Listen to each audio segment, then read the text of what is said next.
what are the most commonly used antennas in an access point or client devices like mobile phones and laptops, and what makes them the popular choice? So the whole goal, so if you look at previously 50 years ago, we had antennas on the roof which were quite large. And as we are miniaturizing our products, we want to make antennas small. And then you have, right now, if you look into the Wi-Fi space, so like you have inverted F antennas which are very popular. You have planar inverted F antennas, PCB dipole antennas, slot antennas, and usually the trend is to make it invisible, so the user should not be able to see where the antennas are. Some of the routers look crazy with all the antennas that they have. They have those external antennas, while on some routers I do not see such antennas at all. So what's the difference between external and internal antennas? Actually, rubber duck antennas that are been very popular, and they are basically a dipole antenna which has been loaded with the inductor to match the inductance of the antenna. Right? So they perform pretty well. So if you look at an end user, when they see a physical antenna, they feel, and it is big, they feel that the system will do something and will have a good antenna performance. So I think there is a psychological factor. The capex for antenna design is quite large. You need quite some extensive equipment and anechoic chambers, shielded rooms maybe for performance. Wi-Fi halo coming into picture. So what challenges does it bring? The size of the antenna. So if you look at it from fundamentally, you need a half wavelength antenna which is quite large. Then Wi-Fi 6 and beyond, Wi-Fi 7, even Wi-Fi 8 is going for a tri-band system. We have 2.4, 5 and 6. Really use the features of MLO, for example, the non-simultaneous multi-link, multi-radio feature, right? So you want to have good isolation between 5 and 6 to do this simultaneous transmit receive.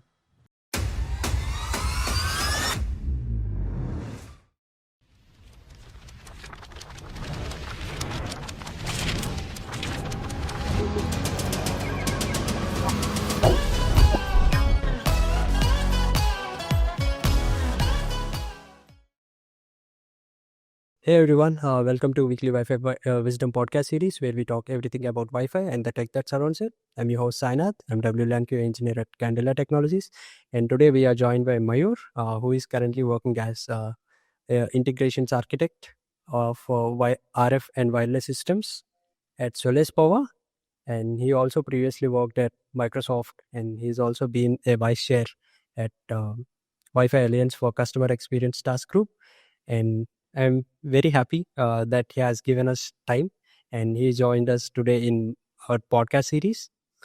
And in today's episode, we are going to talk about Wi-Fi antenna performance. So thank you for joining, Mayur, and thank you for giving us your time. Looking forward to the episode. Thank you, Sainath. The pleasure is mine. I'm very humbled to be invited to your lovely podcast. I see great people joining the podcast, and I enjoy all the sessions every week. And I'm happy to share my experience in antenna design and antenna engineering. So I have been working as a wireless systems architect for almost 15 years. I've been in the wireless industry, looked at different home networking technologies like Wi-Fi, Bluetooth, ultra wideband, IoT.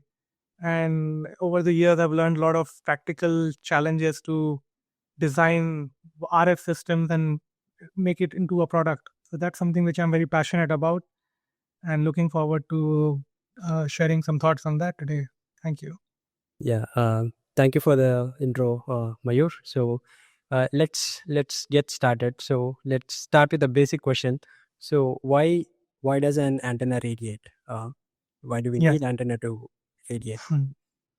So, I mean, antennas have been a very underrated part of a wireless system, but it is the most magical part as I've seen, because if you look at the antenna designs, engineers are very creative in how they design antennas. And why antennas radiate is very phenomenal in the sense you have an electrical pulse going in, you have electrical sinusoidal signal voltage going in at gigahertz or megahertz frequency. An antenna is like a passive physical device, like mostly made of copper. So that device basically translates your electrical energy to electromagnetic energy. So what happens is when you have an RF signal going into the antenna, you have standing waves that are created. The voltage waves and current waves are created. And with the right dimension of the antenna, which is usually for dipole half wavelength and quarter wavelength for monopole, those uh, those standing waves actually detach from the antenna into electric field and magnetic field, which are perpendicular to each other. And very interestingly, those basically detach from the antenna and then they start to propagate in free space. And if you look at it, the two parts of antenna engineering. One is the fundamental physics part, and one is the engineering part. But if you look at the physics point of view, the energy between electric field and magnetic field keep exchanging, and then at some point at the receiver, that electric field is incidence on an antenna, and then it converts again to voltage, right, which is basically measured at the receiver. So that's in very short. There's a lot of physics, a lot of Maxwell equation, pointing vector, and a lot of maths going on, which one can take a look. But it's a very fascinating area. Right. So you mentioned dipole antennas. There are many kinds of antennas, right? Along with dipole antennas. So Yes. among those all antennas, what are the most commonly used antennas in an access point or client devices like mobile phones and laptops, and what makes them the popular choice? Yeah. So if you look at it broadly, if you start from the top, uh, you have dipole and monopole antennas, and then you can also categorize into standing wave and traveling wave antennas. So what you see in a product is is a modification of either a monopole or a dipole antenna. So the whole goal. So if you look at previously 50 years ago, we had antennas on the roof which were quite large, and as we are miniaturizing our products, we want to make antennas small.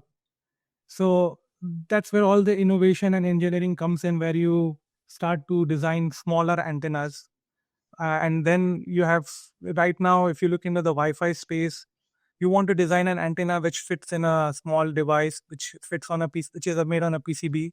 So like you have inverted F antennas, which are very popular. You have planar inverted F antennas. Then you have PCB dipole antennas. Then you have aperture antennas, slot antennas, right? So there are a lot of choices. You can also etch antennas on the casing, so something called LDS antennas. So there are a lot of choices you have, and that's all based on your product design, how you want to design your antenna system. And usually the trend is to make it invisible, so the user should not be able to see where the antennas are. Right.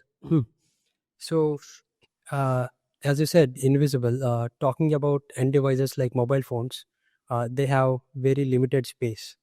They come with Yes. very constrained space, right? So are Yeah. there any compromises that engineers make to make a sophisticated antenna design in that very constrained space? Right. So the compromise is all about the dimensions, right? So that's something called the aperture area. So what happens is, so we all know that as you go higher in frequency, you have higher path loss. Right. So actually, if you look at it in a bit more detail, the loss is because of the area of the antenna is getting smaller. So suppose you have a FM antenna which is at 98 megahertz, and if you have a 2.4 gigahertz antenna on Wi-Fi, the size is smaller, right? That's Yes. the antenna design, but the area to capture the energy is also smaller, and that actually adds to the path loss, right? So we want to make smaller antennas than that to fit into a mobile phone, and then the trade-off that you have to make is efficiency, antenna efficiency, and the radiation pattern. So there's something called small antennas, which is maybe lambda by 8 or lambda by 16. The total size is lambda by 16, for example, which you can design, but then you take a hit on efficiency of the antenna. So that's somewhere you have to use clever engineering to improve the radiation performance. Right. The this one is about a popular story. So I have seen this on YouTube where iPhone 4 has a story of antenna gate, and Steve Jobs had to give a 30-minute presentation explaining the situation to the world. So it's about when users are holding their mobile phone in a certain way, their signal bars are going down. So, Yeah. what are the technicalities involved where you can take a hit in your Wi-Fi? I mean, signal reception. So, what Yeah. technicalities are going behind? Yeah. So that has been a very, very popular issue. And I think that happened on iPhone 4, where when users were holding the mobile phone on a certain, Yeah. I think in the left hand. If I'm a left-handed, so if I was using iPhone 4, I would not get a reception. So the problem, as I understand, was the iPhone engineer used the frame, outer frame, as an antenna. And when you have mobile communication, you have multiple bands. So when you place your hand on that frame, it is basically detuning your antenna. So what the end effect was, when you have like four bars, and when you hold the phone in a certain way, the bar completely drops. So basically, your resonance frequency has moved from what it should be for the LTE or for the 3G at that time, 2G at that moment, I think. Yeah. And now, when we see at routers, right? So some of the routers look crazy with all the antennas that they have. They have those external antennas, while on some routers I do not see such antennas at all. So what's the difference between external and internal antennas, and Right. how does one go into design, comparing both of them? So that's a very good question, Sainath. And so what do you see? So I think there's a multifaceted look at it. We should look at it different ways. So if you look at an end user, when they see a physical antenna, they feel, and it is big, they feel that the system will do something and will have a good antenna performance, right? Because you physically see the dimension, right? So I think there is a psychological factor to place those antennas outside. Those are called actually rubber duck antennas that have been very popular, and they are basically a dipole antenna which has been loaded with the inductor to match the inductance of the antenna, right? So they performs pretty well, right? You can design a very high efficient omnidirectional rubber duck antennas, and there may be some advantages to have a easier certification. So when you go to FCC or HC for radiated emissions certification, then you can decouple your product design and your antenna design, right? So you can just design your PCB and your casing, and then you can design the antenna later, and then you can just screw it in, right? And if you suppose do fail the FCC, you can change the antenna. I think it's a bit easier path to make into to release the product, get a certification. But performance wise, I feel the internal antennas are getting as on par with the external antenna. So it's, I think, aesthetically looking, I would definitely design internal antennas and have the same performance as of today. Yeah, and Wi-Fi a few years ago introduced Wi-Fi 6E. So Wi-Fi introduced 6 gigahertz spectrum and features like 320 megahertz channel bandwidth. And with keeping these new spectrum and large bandwidths in mind, what are the challenges that antenna designers faced while designing antenna for that spectrum, in terms of isolation between 6 gigahertz and the other 2.4 and 5 gigahertz bands? Or what are the other challenges that were there when 6 gigahertz band was introduced? Yeah. So in FCC domain, you have 1.2 gigahertz of spectrum in the 6 gigahertz band, right? Yeah. So with the Wi-Fi 6 and beyond, Wi-Fi 7, even Wi-Fi 8 is going for a tri-band system. We have 2.4, 5, and 6, right? So really use the features of MLO, for example, the non-simultaneous multi-link multi-radio feature, right? You want to have a very good, so you want to have good isolation between 5 and 6 to do this simultaneous transmit receive. Right. And so on the Mac layer, I think Wi-Fi 7 basically enables that. But if you don't support that with the RF layer, where you have up to 70 dB RF isolation, so the problem is PX. So when a 5 gigahertz or 6 gigahertz is transmitting, and another one is receiving, right? So you imagine someone close to you is shouting very loudly, and you're trying to listen to someone else on the conversation. So it's gonna be an issue, right? Yeah. So it's all about managing that large signal coming in from 5 gigahertz or 6 gigahertz. And antenna technologies, so it all comes down to how sharply you can design the rejection for your antennas, which is quite a challenge in antennas, right? To suddenly have a sharp drop off at 5.9 gigahertz. So what I see is that in terms of just antenna design, you have broadband antennas from 5 to 7 gigahertz, right?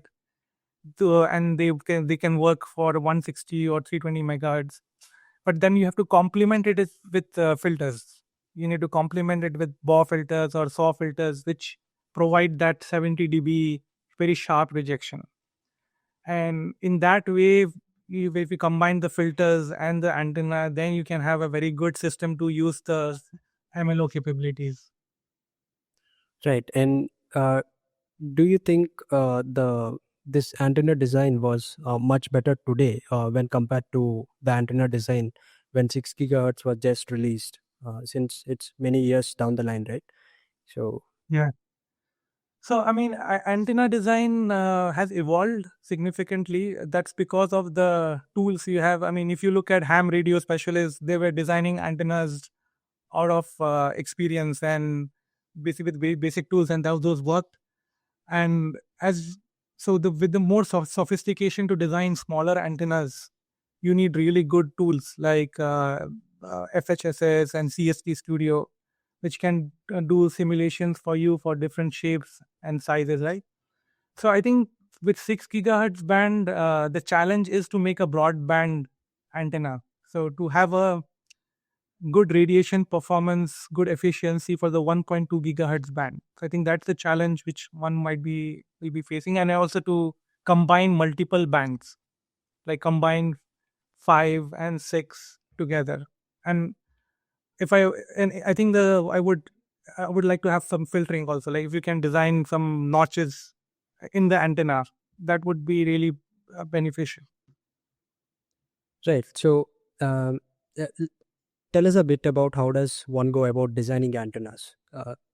Yeah, it's so before you hit the simulator, there is a lot of work that one has to do. Is to first understand. So if you're designing a Wi-Fi access point or a Wi-Fi phone, like a device, right? I think a good coupling with the product team is required to understand what is the form factor of your product, what are the possible locations of your antenna, what material would be used for the casing, for example, right? So based on that, one can then think about the performance characteristics. So which bands do you want to use? Or what range do you want? Do you want short range or large range? So what kind of trade-offs one can make, right? And then one should select one of the antenna designs, which we discussed, like a PFA antenna or a slot antenna, or like PC dipole antennas and PCB, right?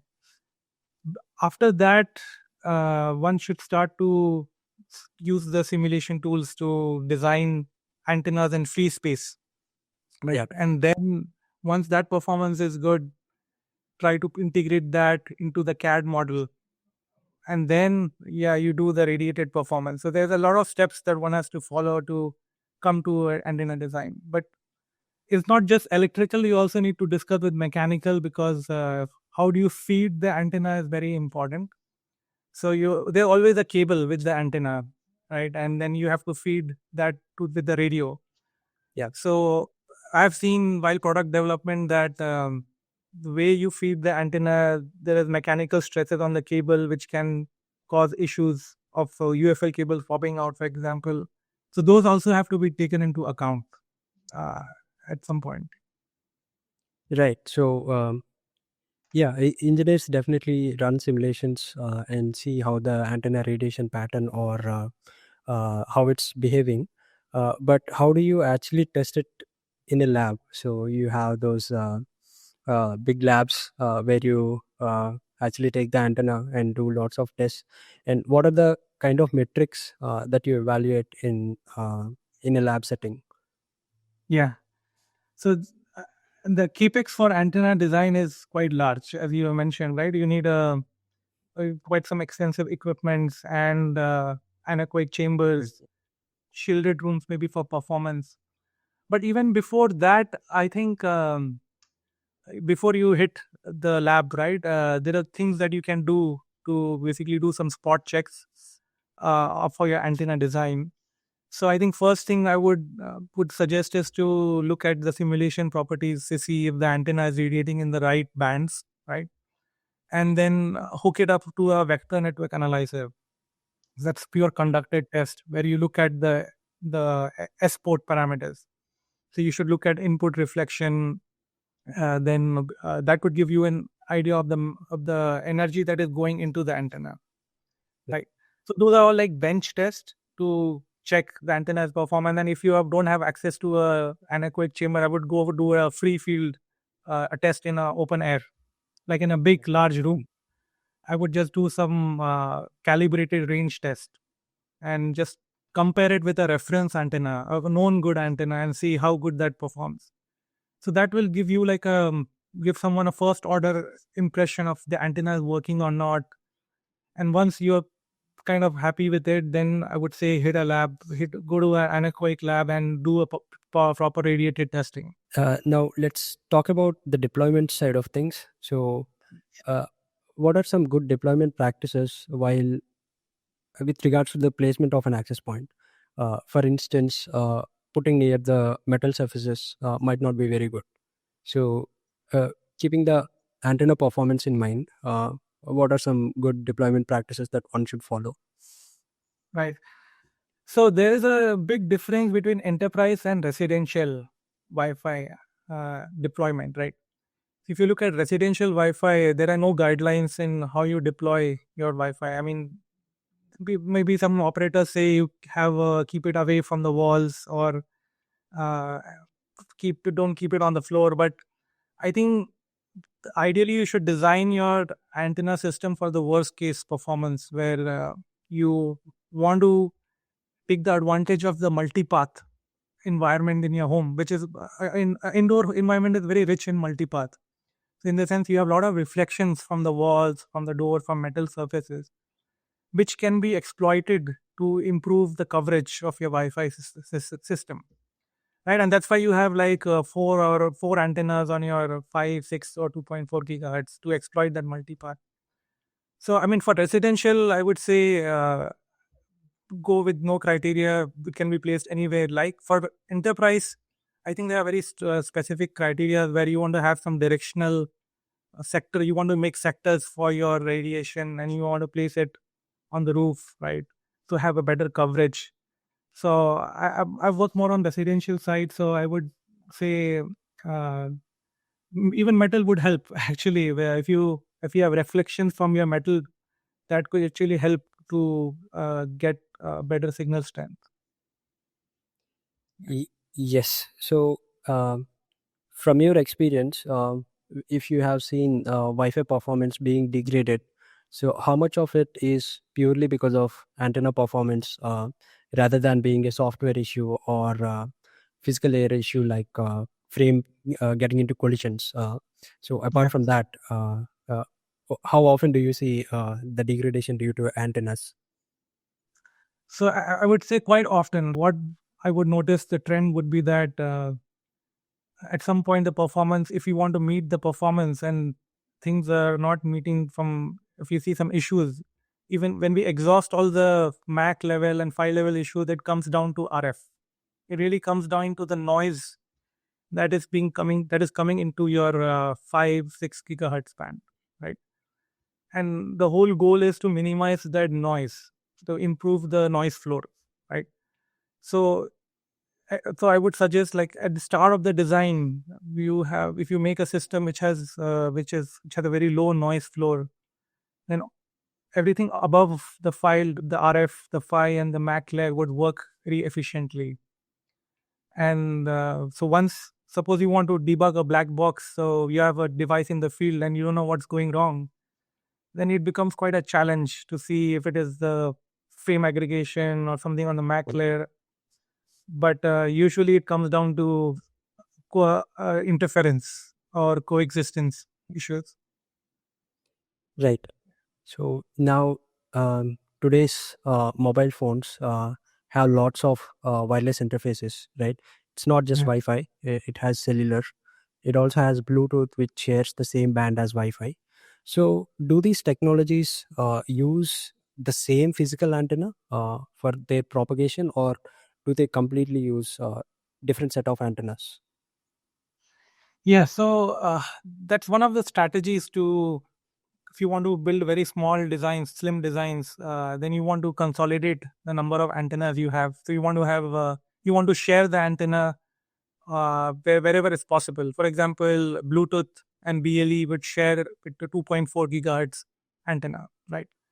Which is pretty common practice right now, and I think that's the right way to do it. So then the coexistence the comes to the MAC layer. So basically, you share the antenna, but you do time division multiplexing to send Bluetooth or Wi-Fi packets, right? So those something which they do in the firmware. But not always you can share the antennas. For example, if you look at ultra wideband, you have ultra wideband in the phone, right? That is also occupying between 3 to 10 gigahertz. So it kind of overlaps Wi-Fi, but is way below the noise floor. So it would be a mistake, in my opinion, to design to use a Wi-Fi antenna for ultra wideband, because if you look at an ultra wideband signal, it's a pulse, nanosecond pulse, and Wi-Fi systems are narrow band systems, so they are designed to work at certain frequency. So fundamentally, you want to have a traveling wave antenna, like a horn antenna kind of system for a ultra wideband, or a Vivaldi antenna, and you want to have dipole kind of systems for Wi-Fi, right? So that's where I would not share antennas. You go fundamentally do a different antenna design.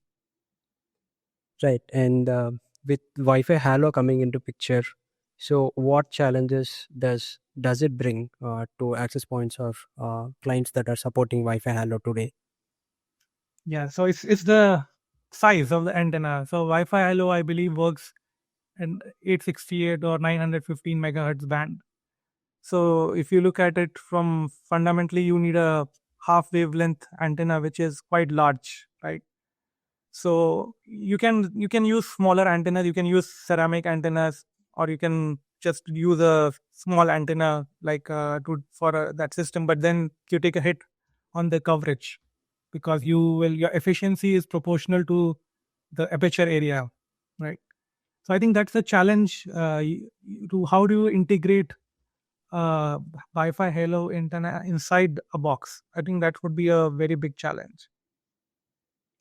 Yes. And so I would like to know about the future. So what are some innovations that are going on in Wi-Fi antenna space?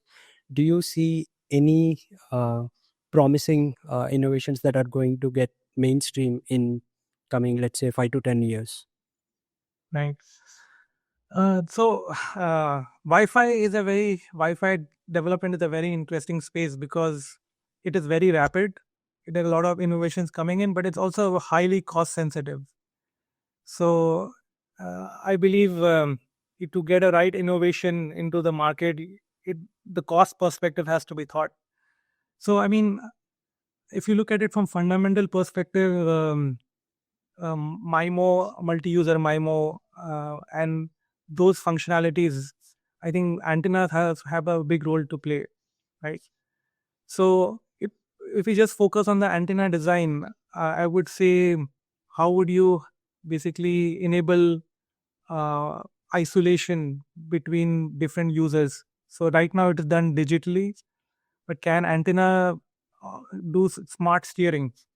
So I think meta materials are there which have holographic beam steering, which can really pinpoint your beam to a certain direction, which is, I think, a very potential area where, and which might be, we might see if the cost to design meta materials goes down, right? So I think that's one area to look at. And others, I would say, designing multi-band. So right now we have dual band antennas are very common, but I expect industries to design tri-band antennas, like having 2.4, 5, and 6 together, which should be complemented by your filters, right? So basically, really having one antenna for your tri-band system for each chain, right? It will be a very uh, small compact area. And if you look at the current trend with AI, what I see is that AI will really benefit the the time it takes to reduce the time it takes to do simulation, right? So right now, if someone wants to design antennas, it takes some hours to run a full simulation and get the results, and it will just open up more in creative antenna design. So there's something like fractal antennas. So very, I think some antenna very close to nature, as we have nature inspired designs, which AI based machine learning based solver can basically speed up the whole iteration to design antennas. So that's where I see the application of AI in antenna systems. Right. So I have seen few access points coming with 16 by 16 MIMO. So Yeah. across all the bands. So given the cost and complexity, do you think it is worth it making an access point with 16 by 16 MIMO? Yeah, so it really depends on the application. So for enterprise, when you have when you have to serve a lot of clients, right? And maybe it's worth it there if you do proper thermal design, and if you can design a good isolation for MIMO. But for residential, I think based on the current demand for data, so the highest demanding use cases are AR, VR. They put a pressure on the uplink, right? I feel 4x4 is more than sufficient for the current use cases for residential Wi-Fi usage. Yeah, I think we are done with the questions. So if you'd like to address audience on anything that you'd like to talk on, any beat, any point on Wi-Fi antennas, you can please.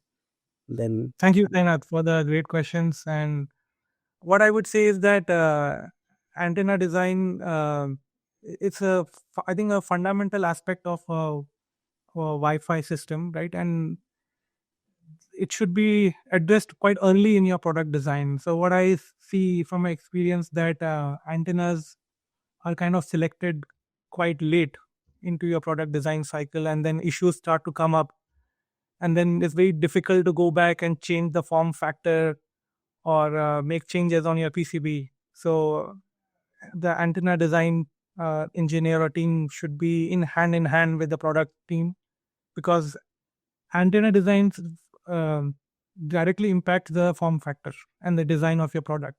So if you want to make your desired product look good, invest in designing antennas, proper antennas for it.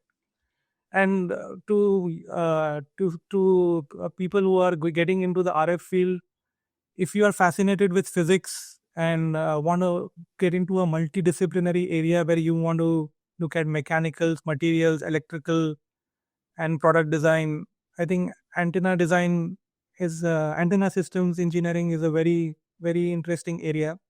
It's very happening, lots to learn every day, and you can decide to specialize in electromagnetism or in systems engineering. But that's something you should consider if you like to learn something new every day. Thank you. yes, thank you so much for all the insights, Mayur. I hope our audience would definitely find this useful. And thank you all for watching. Please stay tuned for our upcoming episodes. And if you like the episode, please like, share, subscribe. And we'll see you guys in the next one. Thank you so much for giving us your time. And we'll see you in the next one. Thank you. Thank you, Sainath. Thank you for the great work, and see you soon.